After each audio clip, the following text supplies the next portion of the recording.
Ruri Dragon is what happens when a terminally online digital artist off Twitter, who's been studying Japanese for like five years, I guess. You know the type of person I'm talking about. They get a pity job offer from a Fukuoka startup that's received funding from an overseas angel investor. Of course, the startup's main concern is to fill a hiring quota, so they select said nerdy digital artists, do a half-ass background check to make sure there's no furry or lolly tied to their digital footprint, and give them an offer. As you can tell from my venom-tinged misinformed intro, I do not care for Ruri Dragon. I said in my previous Ruri video that this isn't a bad series. In fact, it does a few things quite well, and it's entertaining enough for a manga with only one volume. However, it is just a manga with only one volume, and it's somehow become one of the most popular releases of 2022.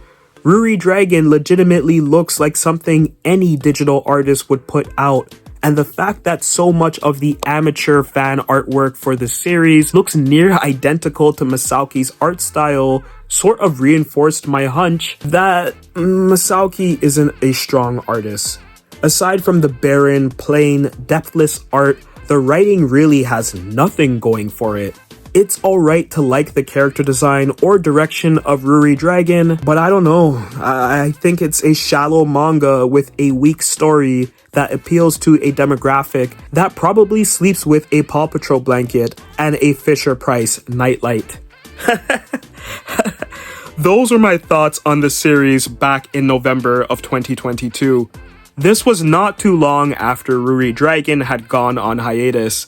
I decided to put this video concept on ice when a few months had passed and Ruri still didn't come back. It wouldn't be fair to ether a manga less than 10 chapters in if the author didn't have a chance to right the ship. Now that Ruri has come back and we've gotten a few more chapters with its impending transfer over to Shonen Jump Plus, I thought now would be a fine time to revisit the series, see how it's been doing since it's come back to publication, and perhaps I feel a little bit differently about it now, several years later. The art for Ruri Dragon is much better than before. As I said back in 2022, it was too clean, cold, and digital, with not a lot of details in the clothing or facial features. But since the hiatus, the art has improved significantly. It's a bit dirtier than before, but there's more detail to these characters. Now you see noticeable mouth lines and wrinkles. Frowns in the manga look like IRL frowns.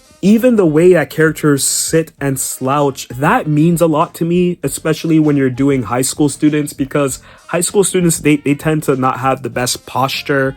And in order for me to buy into a anime or manga that is focused around high schoolers, I want to see them act like high schoolers and move like they're in that age bracket. The first few chapters of Ruri Dragon didn't really do that, but I'm happy to say that the mangaka, Masauki Shindo, has learned a lot during this time. I hope they're doing better health-wise, and I'm glad to see them come back. Their work really wasn't for me, but I can see that during this downtime, they really did improve on their artwork. Also, there are backgrounds now. Early chapters of Ruri Dragon were very sparse, very barren, but oh my god, now there's vibrancy and there's identification for every single location.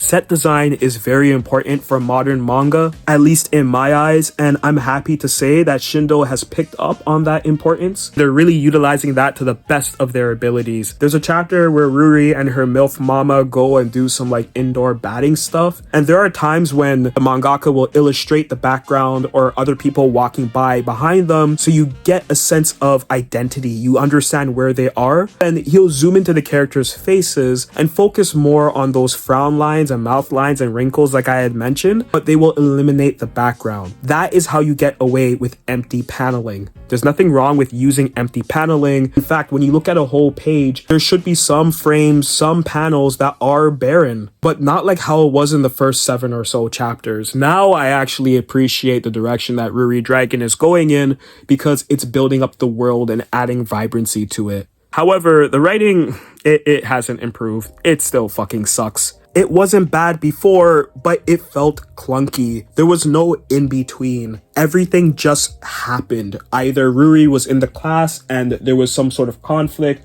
or she was at home and she's mopey, or her mom is showing up and she's making her feel better about herself, or characters are swooning over how cool she is. But it all just happened like one after another. There was no segue, no sequencing between these moments. And even now, it's such a weird place to pick back up the manga. For example, is Ruri Dragon about Ruri's mom? Is it about her classmates? Or is it about her? We don't know enough about Ruri to feel attached to her. I feel a lot of people who are falling head over heels for this character, they haven't seen Yotsuba, they haven't read Azumanga, they don't know about Lucky Star or K-On! Or any of those moe type series. This is a slice of life that is reliant on a very cutesy character, and I'm happy there's no fan service, but also there's no fucking appeal to Ruri at all. I don't like this character. I don't know anything about her life before she grew out her horns. I don't know anything about her shortcomings or her personality, really. All I'm seeing is that she's going through puberty, and that's not fun. A show like As Told by Ginger, a show I grew up on, or Braceface, those are shows that tackle what it's like to be a teenager and you're going through changes. And it doesn't directly tackle puberty, but it does show you the hormonal changes that a teenager will go through and how others around them will react. Ruri Dragon, unlike those shows, they don't really add a lot of depth to the main character. There's no nuance to Ruri at all. All that I know about her is that she's dealing with this dragon phenomenon thing that's happening because she's part dragon. I don't know anything about her hobbies or what her friendships were like with her friends before she had these horns. In fact, when I read chapters of her in the classroom, it all feels like she's a transfer student who came over to this class and showed up with horns. There's no past boy that she had a crush on. There's no former friend. In fact, it doesn't even seem like she has a group of friends who really care about her. They're all just interested in her horns. That seems like a very glaring example of poor writing from the mangaka, and that's something the editors should have definitely pointed out as well. There's no world in Ruri Dragon. Everything is centered around Ruri and her horns. While the manga is still young and it can go in any which way, I don't really think it has the sort of luxury to take its time to determine what kind of story it really is. The goodwill for this series was spent on the extended hiatus. I really expected it to have a lot of hype and fanfare when it returned, but instead it hasn't really caught on.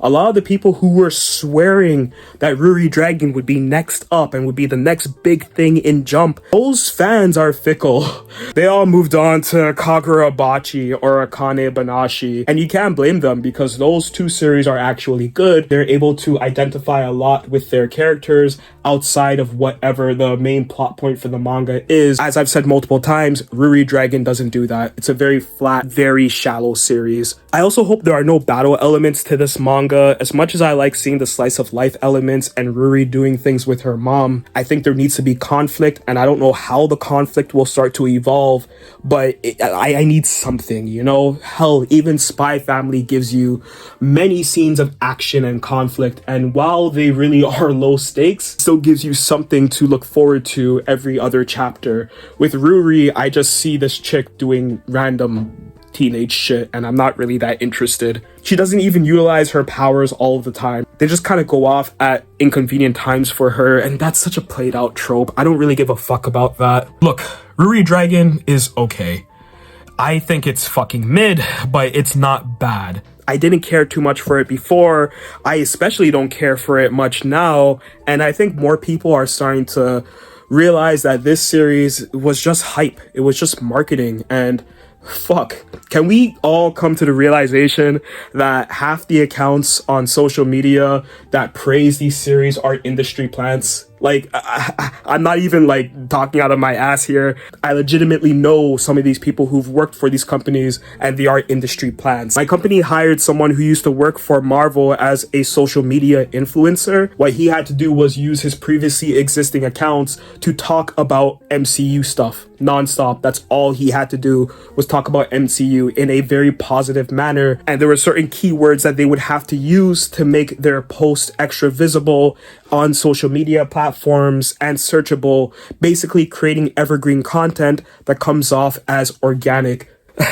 I don't know. I don't want to get conspiratorial, but I feel that Ruri Dragon definitely had a push that isn't quite there anymore. I do hope the manga can improve as it moves into Shonen Jump Plus. I don't know what the scheduling will be like. I do feel that there are 2 or 3 more positive qualities that can pop up throughout the course of this manga. But until then, Ruri Dragon is mid. 5 out of 10.